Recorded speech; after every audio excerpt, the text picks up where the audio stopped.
Le 1er janvier 2026, il s'est passé quelque chose d'assez majeur à Montréal. Hmm. Non, pas un nouveau stade ou un musée, mais quelque chose qui touche de bien plus près le quotidien de milliers de personnes et de leurs animaux. Un tout nouveau centre de services animaliers. Un très gros projet, en effet. Oui, et aujourd'hui, c'est sur ce projet-là qu'on s'appenche. On a des documents qui viennent de wikiresidence.ca et infodrone.ca, et ça parle d'un investissement, attention, de plus de 150 millions de dollars. C'est énorme. Alors, on va essayer de décortiquer ça ensemble.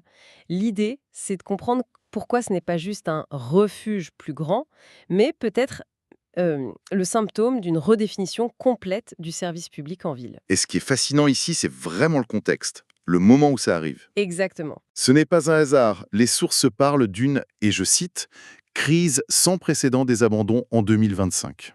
Ah oui, c'est vrai. Donc on n'est pas dans une simple modernisation pour que ce soit plus beau, c'est une réponse structurelle à une vraie urgence sociale. On va voir comment tout s'entremêle, hein, la gestion immobilière, la santé publique, le soutien social, tout ça dans un seul projet. Absolument. Alors, commençons par la base, la grande réorganisation. Avant, à Montréal, la gestion des animaux, c'était un peu le fouillis, non? Ah, complètement. Les sources décrivent ça comme une gestion fragmentée. C'est ça. Chaque arrondissement faisait un peu ses propres affaires. C'était exactement ça, un patchwork. Un vrai patchwork où, selon ton code postal, un animal trouvé n'avait pas du tout la même chance. C'est fou. L'inégalité du service, c'était vraiment le cœur du problème. Imagine, hein, quelqu'un trouve un chat à Anjou, un autre en trouve un à Verdun. Les procédures, les coûts, les chances d'adoption, tout pouvait être différent. Ça n'a pas de bon sens. Et donc, la solution, c'est cette centralisation massive. Mhm. On passe de 19 façons de faire à une seule. Et la ville a mis le paquet. Un contrat unique de 152,9 millions de dollars sur 10 ans, confié à un seul organisme, l'OBNL ProAnima. Et le choix d'un OBNL, un organisme à but non lucratif, ça, c'est déjà une information en soi. C'est crucial. On y reviendra. Oui. Mais le symbole de tout ça, c'est ce nouveau bâtiment. On parle de 3620 mètres carrés. C'est immense. C'est presque 40 000 pieds carrés. C'est ça. En plein cœur de Villeray-Saint-Michel Parc Extension, sur Pied X. C'est le nouveau quartier général, quoi. Les documents disent que c'est un ancien site commercial qui a été complètement transformé. Oui, par une entreprise qui s'appelle Construction Vergo. C'est très malin comme réutilisation de l'espace. Absolument. C'est une tendance lourde en l'urbanisme, la réutilisation adaptative, pour éviter l'étalement urbain. Mais au-delà de la brique, la centralisation a des avantages très concrets. D'abord, l'uniformisation des services, on l'a dit. Fini la loterie du code postal. Enfin. Ensuite, des économies d'échelle. En théorie, en tout cas, gérer un seul gros contrat, ça coûte moins cher à la ville que d'en gérer 19 petits. Moins de paperasse. Moins de paperasse. Et enfin, pour la surveillance, c'est beaucoup, beaucoup plus simple. Un seul interlocuteur, un seul bilan à évaluer. D'accord, le plan est énorme, la centralisation est totale.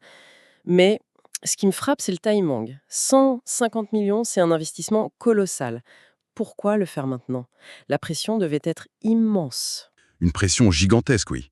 Et la réponse, elle est dans les chiffres de l'année juste avant, les chiffres de 2025.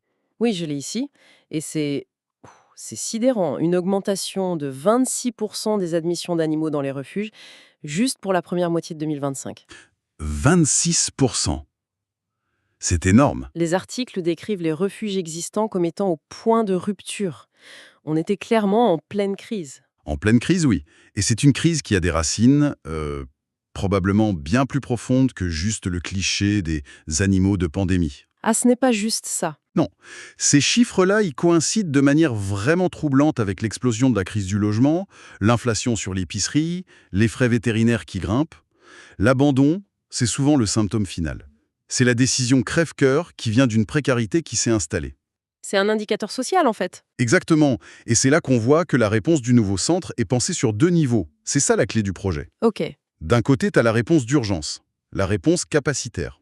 Le centre peut accueillir des milliers d'animaux par an. Le but immédiat, c'est de faire chuter le taux d'euthanasie, Qui était très élevé. très élevé pour les animaux errants. Plus d'espace, c'est plus de temps pour soigner un animal, le socialiser, lui trouver une famille. On sort de la logique de la fourrière où le temps est compté. Prévention. La prévention, d'accord. Et ça, c'est peut-être le plus important à long terme. Les sources parlent de la création, dans le centre même, d'une clinique vétérinaire communautaire. Oui, ouverture prévue en 2026. Et son but, si j'ai bien compris, c'est d'offrir des soins à tarif réduit pour les gens à faible revenu. C'est pour empêcher les abandons avant qu'ils n'arrivent. Voilà. On s'attaque à la cause, pas juste à la conséquence. On le sait, hein, des frais vétérinaires imprévus de 1000, 2000 $, ça peut être une catastrophe pour un ménage. C'est clair. Souvent, l'abandon, ce n'est pas un choix, c'est la seule option. En offrant des services de base abordables, comme la stérilisation ou les vaccins, on donne aux gens les moyens de garder leur animal. C'est une approche de santé publique. C'est une vision à 360 degrés. Mais il faut le préciser, même si ProAnima devient le joueur central, le géant, il n'est pas tout seul.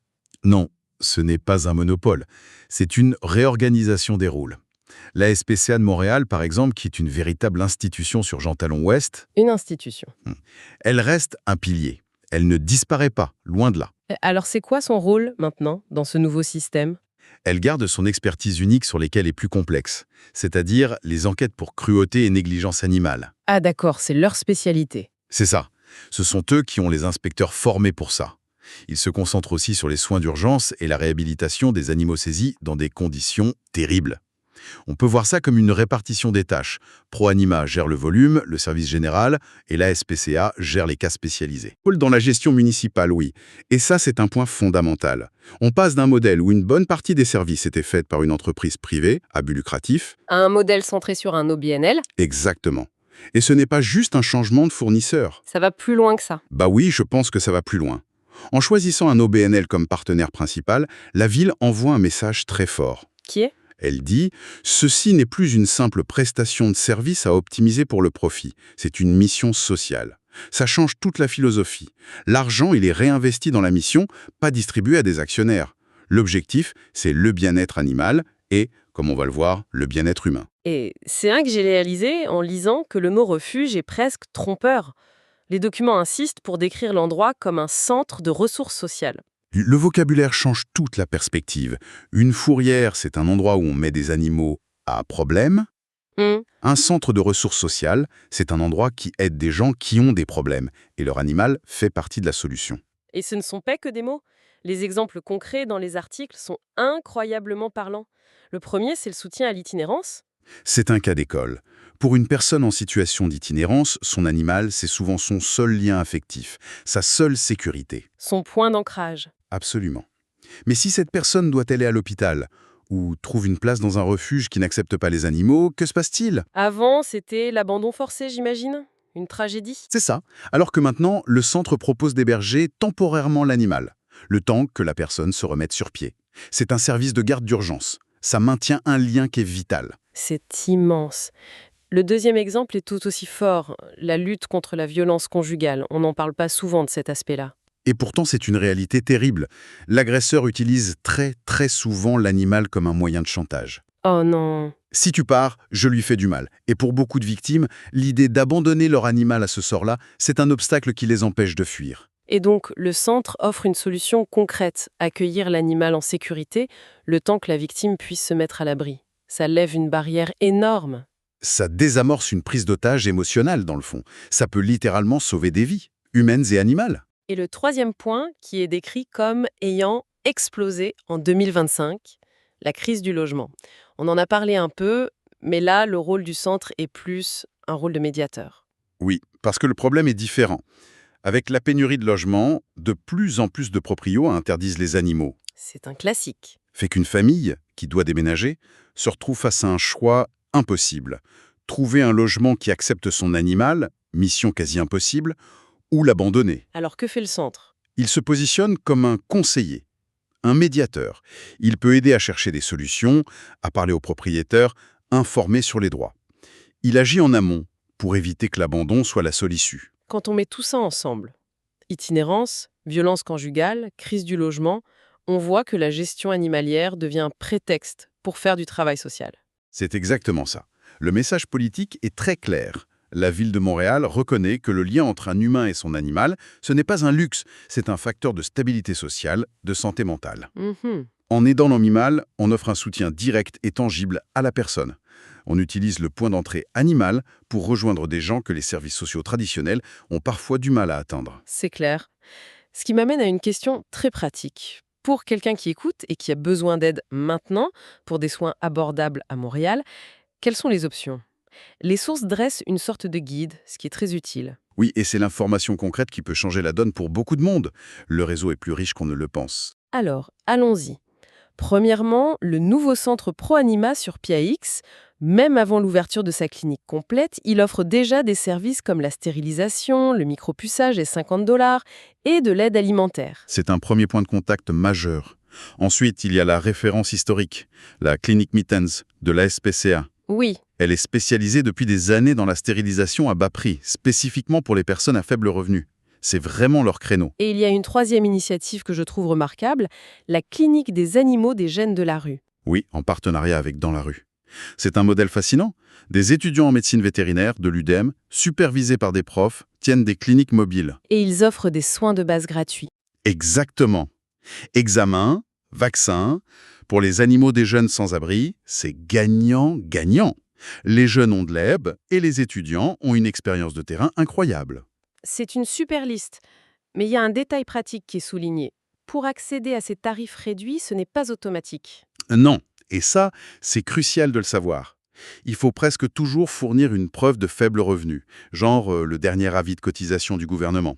Faut s'y préparer à avoir ces papiers. Oui, ça peut sembler être une barrière, mais c'est pour s'assurer que l'aide va vraiment à ceux qui en ont le plus besoin. C'est bon à savoir. Et s'il y a une urgence, qu'on doit aller chez son vétérinaire habituel, est-ce qu'il y a des filets de sécurité financiers? Heureusement, oui, les sources mentionnent des fondations. Il y a la Fondation Animaux pour la vie, qui peut couvrir jusqu'à 50% des frais vitaux. Il y a aussi des Artemis Pet Project pour les urgences. La demande doit être faite par le vétérinaire, par contre. C'est ça, c'est important. Et pour finir sur le guide pratique, il faut parler du programme CSR&M. L'acronyme un peu barbare. CSR&M. Capture, stérilisation, retour, maintien. C'est pour gérer les populations de chats errants. Ok. Plutôt que les euthanasier, des bénévoles les attrapent, les font stériliser et vacciner, puis les relâchent dans leur milieu où des gardiens s'occupent d'eux. Ça stabilise la population sur le long terme.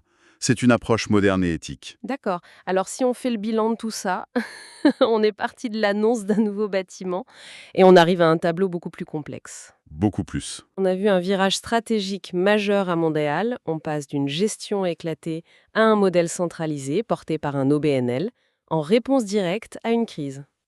Mais le changement le plus profond, à mon avis, c'est la redéfinition de la mission elle-même. On ne gère plus juste des animaux errants comme un problème logistique. Non. On reconnaît que le bien-être animal est tissé directement dans le filet de sécurité sociale des citoyens. En s'occupant de l'animal d'une personne vulnérable, Montréal fait de sa gestion animalière un vrai service public de proximité, de première ligne. C'est vrai, ces documents nous montrent comment une ville peut prendre un service qui semble très technique, très spécifique, La gestion des animaux. et s'en servir comme d'un levier pour répondre à des problèmes sociaux beaucoup plus larges, beaucoup plus complexes. C'est une vision très intégrée de la ville et de ses habitants. Et ça soulève une question, je trouve, pour la suite. On a vu comment le service animalier peut devenir un point d'accès pour du soutien social. Alors, quels autres services municipaux pourraient être réimaginés comme ça? C'est une bonne question. Est-ce qu'une bibliothèque pourrait être plus qu'un lieu de prêt de livres? Est-ce qu'un parc pourrait servir de plateforme pour des programmes de santé mentale? L'idée, ce serait de ne plus voir les services en silo, mais de se demander comment chacun d'eux, même le plus inattendu, peut renforcer le tissu social de la ville. C'est une piste de réflexion sur la ville de demain, je pense.